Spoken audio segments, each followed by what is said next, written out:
Well, the sinking of both Titanic ships were bad.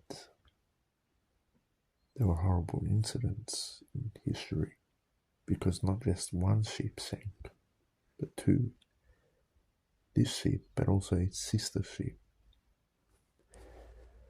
But I could only put this down to the companies that made the ships being at fault here.